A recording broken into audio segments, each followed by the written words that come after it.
The first aspect of really increasing your health and living longer is your belief system.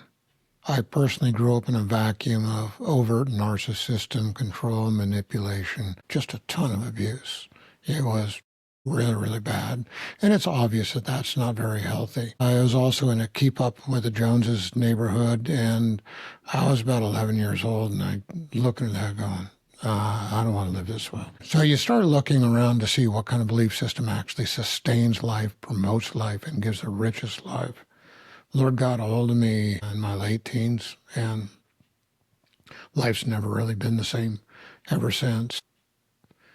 It's an interesting thing. A lot of people don't realize this, but the Gospels open up with John the Baptist talking about repentance for the kingdom of heaven's at hand. That means repentance is the door into the kingdom of heaven. Repentance is always taught wrong. It's that belief and attitude where you live from the place that it's not all about me anymore. It's all about Him. And that allows us to give more than looking for affirmation in different things. It gives us our own value of what it was really meant to be as a creation of God. The way that's maintained is through personal devotions. It's not getting it through others. It's your own lifestyle that does that. And it's tremendously rich. I've seen Him do amazing things like you see in the book of Acts. I've seen things that are indescribable. So that's the first thing. Second one is your eating lifestyle. We are what we eat. That's been said for a long period of time. Hippocrates, the father of medicine, said all disease starts in the gut. That's an absolute reality. The industry has destroyed the food system in America here. They subsidize toxic growing of food that doesn't have any nutrition in it whatsoever. And the lion's share of that subsidized food goes to make processed foods that are calorie dense with no nutrients in it to promote or sustain life.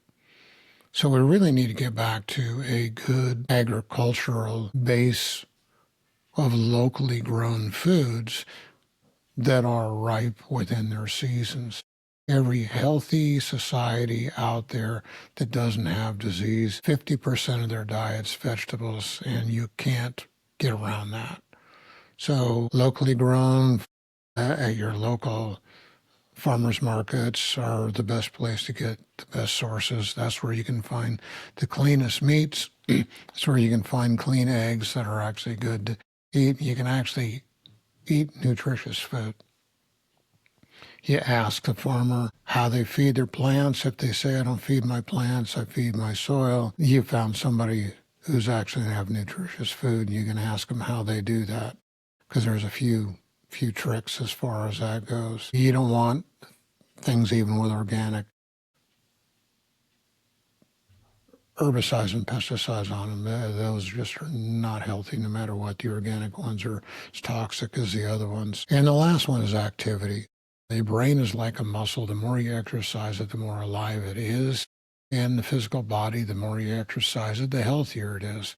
We were doing a program, actually we were at a show several years back. I took a BIA, it's a measurement piece of equipment that you hook up and you get electrical measurements and some of the most accurate measurements of health.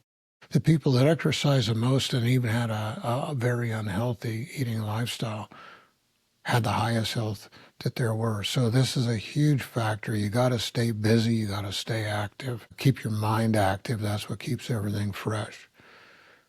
If you want to get a hold of me and work with me, I'm a veteran functional medicine doc.